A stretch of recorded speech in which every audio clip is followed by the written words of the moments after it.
আসসালামু আলাইকুম। আমাদের শীতের সকালে কৃষকদের ফসল কাটার দৃশ্য। গায়ে কোনো শীতের কাপড় নেই, তারপরেও তারা খুব দুর্দান্তভাবে ফসল কাটায় ব্যস্ত। গতকালকে আমাদের এক বিশেষ কৃষক তার ফসলের ক্ষতির জন্য কৃষি অধিদপ্তর থেকে ব্যাপক পুরস্কার পেয়েছে।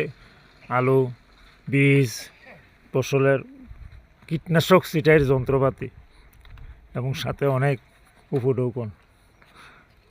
কেউ এই যে কাশতে আছে শীতে, কোনো হাজার হাজার টাকা ফসল বেচলেও কিন্তু ওষুধের ব্যবস্থা নেই, চিকিৎসার ব্যবস্থা নেই, শুধু আয় আর আয়।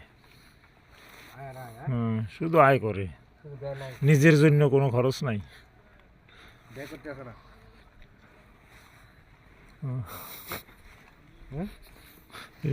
এই অবস্থা, ফসল কাটা শেষ নেই।